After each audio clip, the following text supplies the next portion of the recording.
Welcome to Mock the Mock, where I take a look at someone else's mock.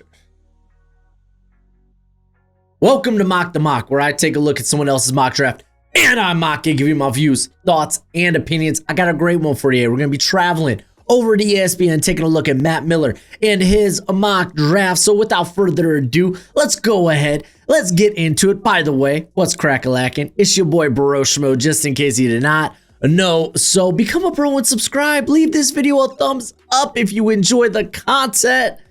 And be prepared to have that nice, beautiful, sensual football discourse, because we got to trade.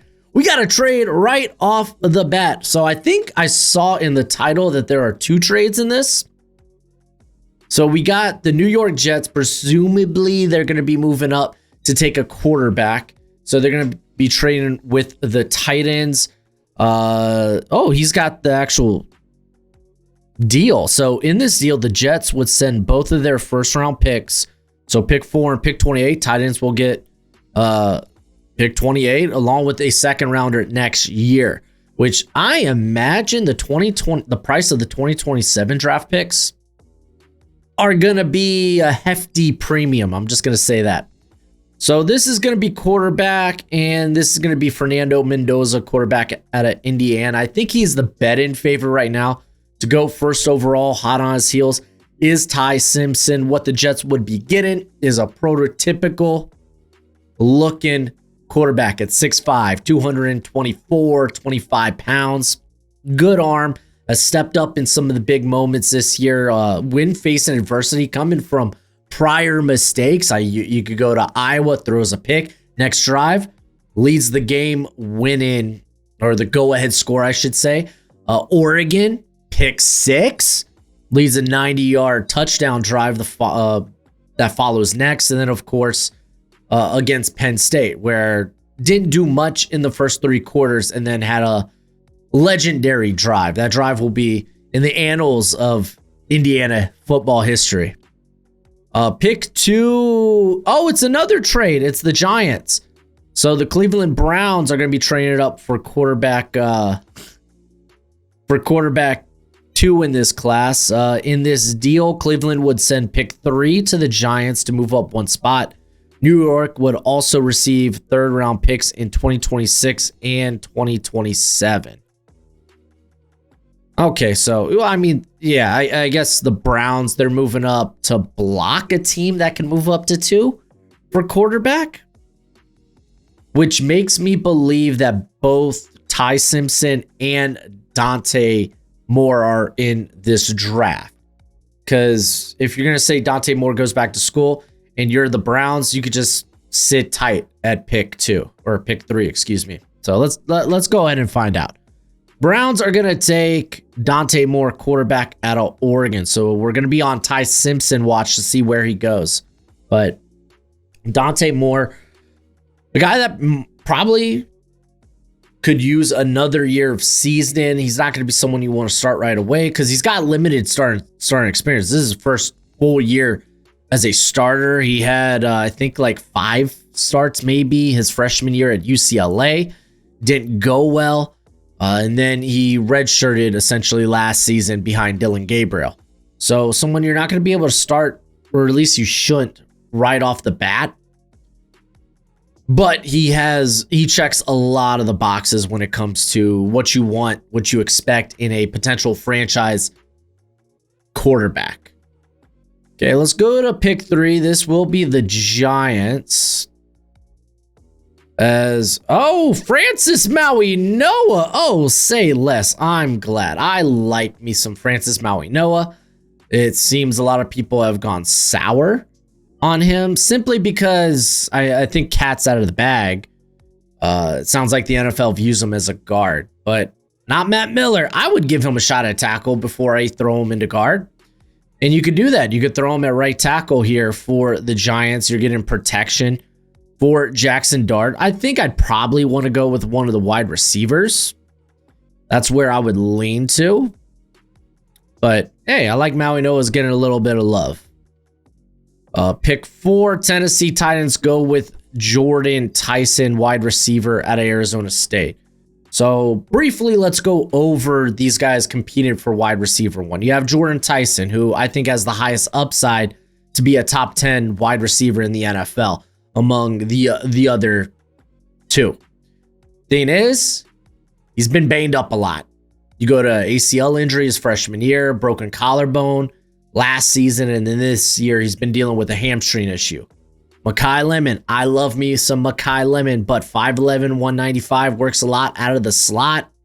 Not ideal things if you're looking for a wide receiver in the top 5 or even the top 10. But what he does after the catch, his ability as a route runner, I think that kind of separates him from, let's say, a Carnell Tate, who good route runner, but a guy that does a lot of things well, but is there that one thing that he does great?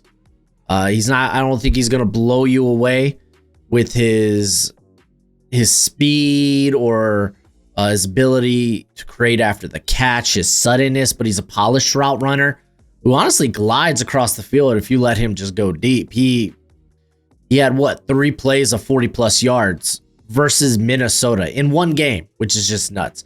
But they go with Tyson, Titans need wide receiver. It's kind of obvious. We love the NFL draft, and now my draft guide is available for purchase. It comes with over 500 player backgrounds and close to 300 player evals. It updates throughout the whole draft cycle. So when I add a new eval or I change my rankings, you're going to be the first to know. It's going to have all the pro day and combine numbers along with analytics, and it's a Google spreadsheet for right now. So you have to include your email with the purchase, but we will be switching over to a website at the end of the year. And if you get it now, it's going to be cheaper now than it will be later. It's a great way to support the channel, and as always, much appreciated, much obliged. Pick 5, Las Vegas Raiders. They go Ty Simpson, quarterback out of Alabama. Should have saw this one a mile away. I guess it is what it is, but this is the thing. If Pete Carroll's still the head coach there, I say this all the time. He's there for a good time, not a long time. Do you think he wants to be coaching, trying to develop a quarterback? No, he wants to coach a competing team. Unfortunately, the Raiders, they're just not a competing team. They're not a competitive team right now. And they probably have the wrong guy there at quarterback, Geno Smith. He's not looking great compared to what he did with the Seahawks the last 3 or 4 years. So Brian Simpson, who arguably might be the most pro-ready of the prospects in this class among the quarterback, the guys that can go early. So maybe there's an avenue there where it's okay, well, Simpson will come in, compete, and we'll go with whoever gives us the best shot to win games. So not out of the realm of possibility. Pick 6, New Orleans Saints go with Arvell Reese, linebacker, really an edge. I think if you're taking him this high, you're viewing him with the lens of he's going to be a pass rusher primarily, which, hey, Saints kind of need. Their best pass rusher right now thus far this season's been Chase Young, and he started the year hurt. This is a guy that has had his career derailed by injuries. But Reese, he comes in not polished. It's not like he's got a whole bag of pass rush moves. He's winning with explosiveness, power, a guy you can really move all over the front 7. So there should be some appeal in that. But Reese is currently a hot name. And then at pick 7, Washington Commanders go with Ruben Bain Jr., edge out of Miami. He is literally probably a Dan Quinn type of guy, just from his build. 6'3", 275, might not have ideal length, but gets after it. It's got a little girth to him. That's a Dan Quinn guy if I ever saw one. But I like Bain. He would probably be, I have him as a top 3 prospect in this class. I'd probably take him ahead of Reese. Yeah, and I get you're rolling the dice on the upside of Reese, but I know with Bain, you're getting someone who can be just absolutely clinical. Pick 8, Cincinnati Bengals go with Keldrick Folk, edge out of Auburn. So he specifically lists him as an edge. I think you're getting a versatile body type of guy. You can move around the defensive alignment. He's somewhere between 270, 285, with enough room in his frame to add weight if you want to kick him inside primarily. High floor. Know he's going to be a great run defender the minute he steps foot in the NFL. Still developing as a pass rusher. So that's the thing to kind of watch with Falk, and why I maybe have another one or two pass rushers higher on my list. And I'm still I'm tossing and turning about if I'm going to keep him in my edge rankings or if I'm going to kick him into my interior rankings. Real quick, gotta give a shout out to our friends over at Underdog Fantasy. Download the app. Sign up with promo code BROSHMO. They match that first deposit up to $1,000 dues. They have promos each and every day for you to take advantage of. I know you like pick'ems. I know you like doing the higher or lower on player stats, and you can mix and match. It's not just the NFL. It's not just, oh, I have 3 or 4 picks here. They all have to be football. No, they could be football, basketball, hockey, baseball, NASCAR, badminton. You can mix and match to try to hit. But please, as always, play responsibly, play within your means. If you do download the app, it's promo code BROSHMO. It's pretty simple. Arizona Cardinals are going to go with Caleb Downs, safety out of Ohio State. This kind of feels like just taking the best player available. It's going to be interesting to see what goes down with Kyler Murray at quarterback. I think if you're Jonathan Gannon, you're just kind of strapped to Kyler Murray at this point. Do you really want to go the Brian Daboll route and maybe draft a young quarterback you are never going to see the fruits of developing? No, you're probably just kind of either you go in and go into free agency and work a deal for somebody to bring in, or you're just like, well, no, Kyler Murray, you got to play better or we're all out of here. So I can see them going Downs. Jalen Thompson will be a free agent. Buda Baker, turns 30 in January. Oh, look at that. Up there in years, Buda. Not really. We got the Rams going Spencer Fano, offensive tackle out of Utah. He's primarily played on the right side. You can keep him on the right side here. See him as a heir apparent to Rob Havenstein, who will be a free agent this year, but also will be turning 34 entering next season. So Fano, I could see being a very popular pick here for the Rams. And then I think pick 11's my Dolphins. The Dolphins are going to go with Jermod McCoy, corner out of Tennessee. Listen, when he comes back from the ACL, if we get to see him this season and he is the same type of athlete, then yeah, he was my corner one entering the year. His 2024 tape is that good. I would be willing to take him in the top half of the first round. I probably would take a flyer on him in the top 10 as well. McCoy was that good. So it's just, I want to see him come back and be still athletic. And I'm not saying he's a crazy good explosive athlete, but if you were already kind of an above average athlete before the ACL, I need you to be that same type of athlete after the ACL. Dolphins, they need a lot. Pick 12. Minnesota Vikings are going to go with Peter Woods, defensive tackle out of Clemson. I think he's worth a top 10 pick. If you're the Vikings, you got Hargrave, you got Allen. Sure, they got other parts of that interior that I'm right now not thinking of. I could look it up real quick. I have the capabilities. I have the power. So let's take a gander. Oh yeah, Jalen Redmond. And he's been playing good. I liked him at Oklahoma. He was Oklahoma, right? Yeah. He was Oklahoma. Very nice. Doing well, Mr. Redmond. And by I mean I probably had a mid to late day 3 grade on him. But he was a guy that was like, hey, I wouldn't mind taking a shot on that guy on day 3. But I mean, what else can you do for the Vikings? I would prefer if it's something to help out JJ McCarthy, but I also am willing to take the shot on corner. And you could make an argument, well, Peter Woods is better than any of the corners on the board. Peter Woods is better than any of the corners in this draft class. So let's just take the top guy on the board. So I'm kind of for it. Not against it.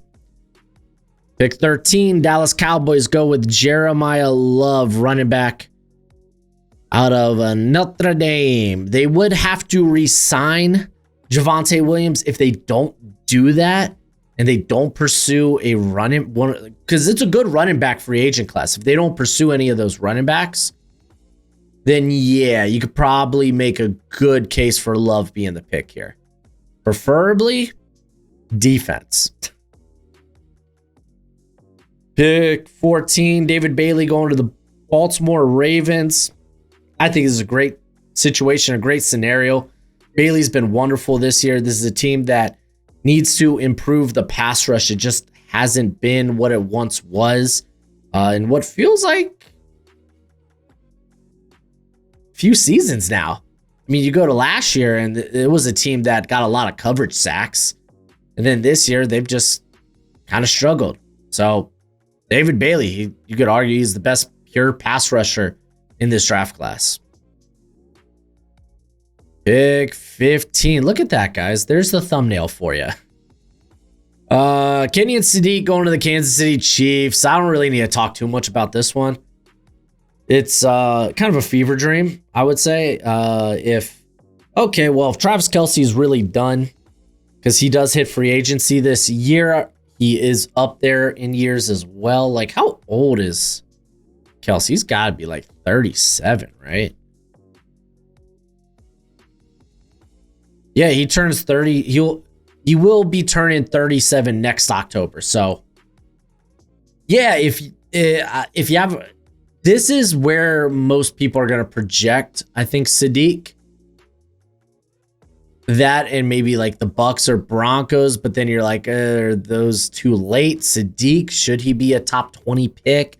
Because if that's the case, then yeah, the Chiefs make a ton of sense. Pick 16, a very popular pick here indeed. Vega Iwane, guard out of Penn State. If you're the Houston Texans, you just want offensive line help. CJ Stroud.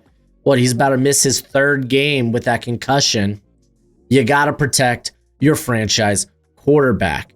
Iwane, he was my top interior player coming into the year. Not much has changed. He's a big Samoan that beats the crap out of people. That's what I loved about his tape. And now everyone else is playing catch up here. Like, oh yeah, he is good. He can go in the first round. Yeah. I was already there. And I wouldn't even consider myself an offensive line guy. I would say that's probably the position I have the least amount of confidence in projecting. Just because there's reasons why. I don't want to pretend like, oh, I just don't know crap about offensive line. Not the case. But there is a lot of nuance when it comes to offensive line. Because while you could pick up on a team's like tendencies when it comes to specifically like run blocking, they'll go out there and do some things. They're like, I wonder why they did this. And it's like, well, maybe that's what they're being asked to do. So there is some guesswork in that. And again, you kind of got to be familiar with teams' tendencies and be like, oh, is this something that they're often asked to do? Honestly, when it comes to pass protection, I'm fairly confident that's just an easy eval right there. It's really the run blocking. Sometimes I'll have to like pause and be like, okay, let's look up some analytics and see what are the tendencies of this run game and what their assistant coaches are asking them to do and whatnot. But yeah, no, I'm just saying, I'm feeling pretty good when everyone's coming around to my side when I say I like an offensive lineman. I'm just saying. All right, man. Enough glazing. Let me get to pick 17. Carolina Panthers go with Mekhi Lemon. Oh, wow. Carnell Tate's still on the board, too, by the way. Mekhi Lemon, wide receiver out of USC. So this is kind of what they're trying to use Xavier Legette. Trying to have him be this after the catch guy that can also win in contested catch situations down the field because of a big body.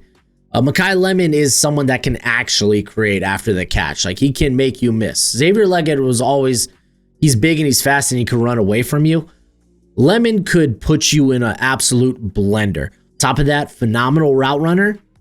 And then I would say he has a little bit of that dog to him at the catch point. Again, it's like Steve Smith light to me. That's kind of when I watch Lemon, the first player that comes to mind is like, and I'm not, again, not a comp, because there's like Steve Smith level of being a dog for your size. Just saying, Lemon's a dog for his size. And I'm just pulling from the absolute epitome.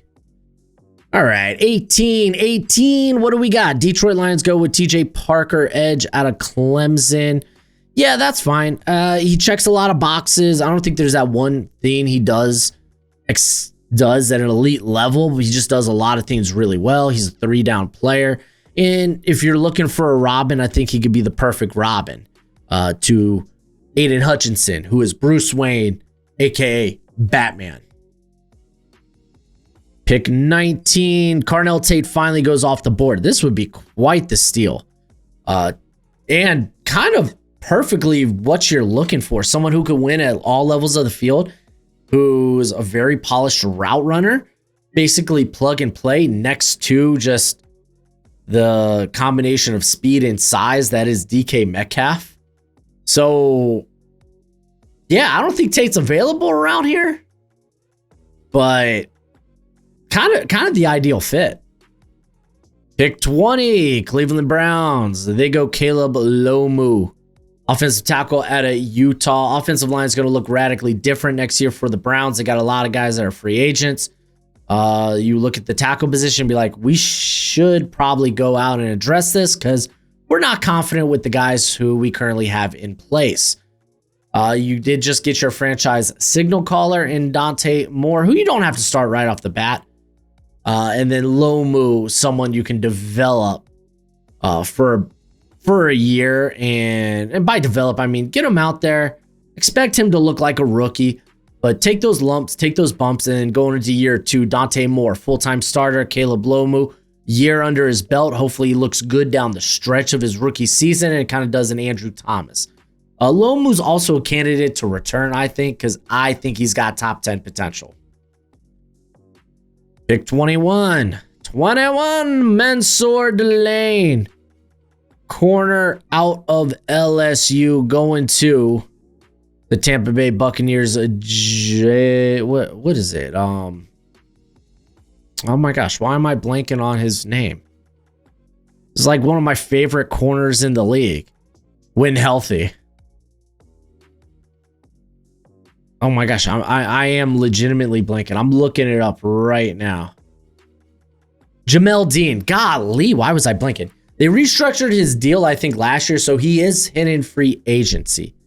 If you are looking for more at outside corner and Delane is on the board here, I think that would be a phenomenal pickup. I really, really do. So I like this pick for Tampa Bay Buccaneers.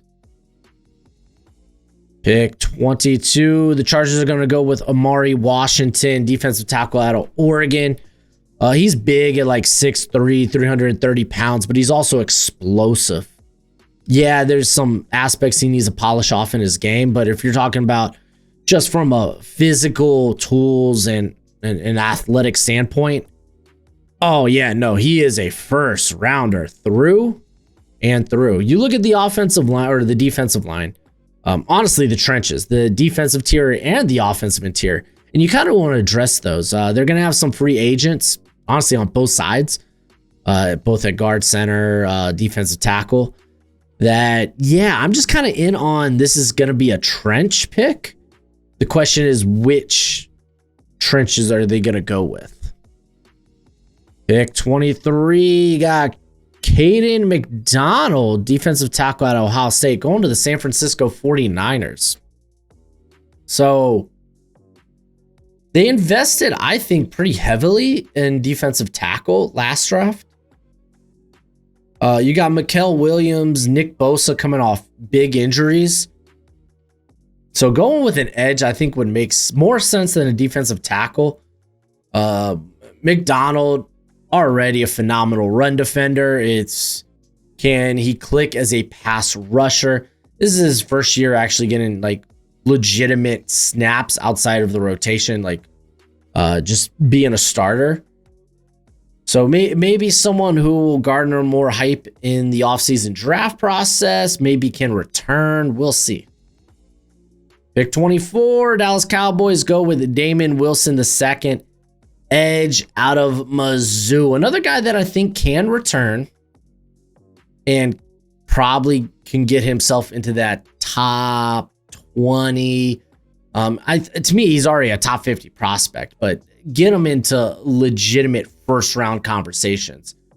Cowboys, you added Quinnen Williams. Why not go after an edge? Again, I would prefer if they go defensive heavy and use both of those first round picks on defense. But yeah, Wilson's going to be interesting to see if he returns or not. I feel like that's what this draft class is right now. The excitement being had about the 2026 NFL draft is who's going to return for an utterly stellar 2027 draft class. Pick 25, Cannon Proctor going to the Chicago Bears. The Bears! Oh, you get a guy who maybe, perhaps can be a tackle in the NFL. You're looking at left tackle specifically. A lot of people have him profiling better as a guard. Just maybe not the necessary footwork to survive out there on an island when it comes to the NFL. Again, a guy who's played tackle primarily at the college level, especially if it's in the Power 4, I'd prefer to give that guy a shot, especially if he doesn't have any like physical tool concerns like length and such. And Proctor doesn't. So I'd rather see it first and then move him later.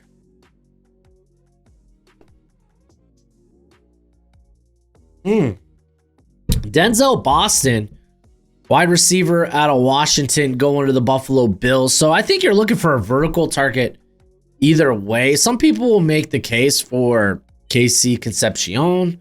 I think maybe the best fit is Chris Bell, maybe even a Chris Brazzell, but you're looking for someone with vertical capabilities to help stretch the field, because they don't have a guy that does that well currently. They just don't.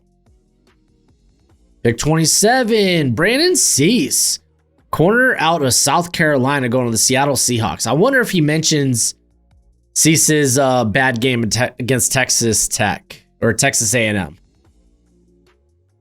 Doesn't look like it. So Cease is coming from a scheme where he primarily plays a lot of man and quarters coverage. That's right up Mike McDaniel's alley. I think I like Cease a bit better in press. He's really good in press. But he did get torched this past week. Some of them were just like the KC Concepcion reception was just a perfect throw with a phenomenal catch.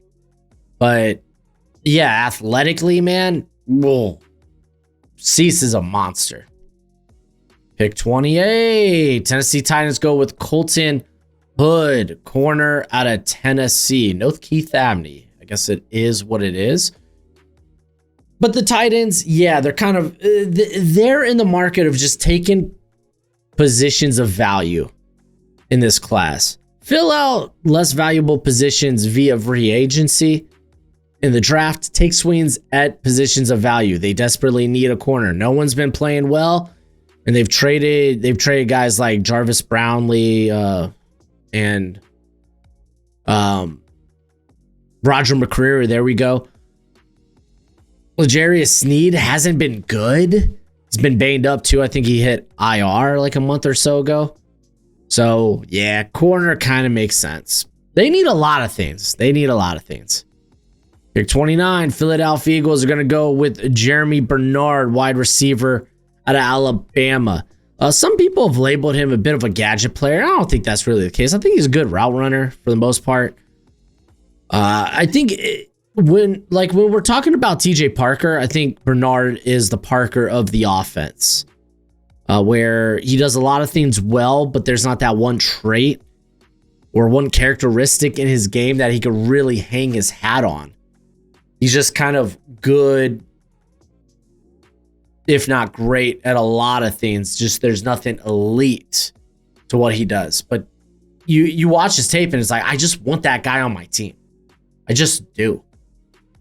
I see potentially replace AJ Brown down the road. I don't know about that, but you go even if Brown's not gone, if you want to make a bigger focal point of who plays slot or who's that wide receiver 3 down the road, because I mean, it's not like they're going to be able to play a ton of 2. I mean, they could if they bring back Dallas Goedert, but maybe we're in store for more 3 wide receiver sets with the Eagles. Maybe. Pick 30. New England Patriots go with Chris Bell, wide receiver out of Louisville. He's thick at 6. They got him listed here 6'2", 227. He could create after the catch. He's got blinding speed. We knew he could be that vertical speedster, but I think he's polished other aspects of his game. He's being asked to run a more variety of different routes. I do think this is probably firmly a defensive heavy class though for the Patriots. Pick 31. Los Angeles Rams go with CJ Allen. Got the linebacker out of Georgia. He's day-to-day right now after getting banged up in the Texas game. He's had a phenomenal year. One of my biggest gripes with him entering the season was I want to see more splash plays in the passing game, especially considering just how athletically gifted Allen is. And we've seen those. We really have. Nate Landman's a free agent, so maybe they don't bring him back. You get in on CJ Allen. Pick 32, and seemingly the final pick here, Anthony Hill Jr., linebacker out of Texas. So they do have Alex Singleton hitting free agency. I think their other linebacker, starting linebacker there, Justin Grenad, I don't know how you say his last name. He will be a free agent. So linebacker kind of becomes a pressing issue.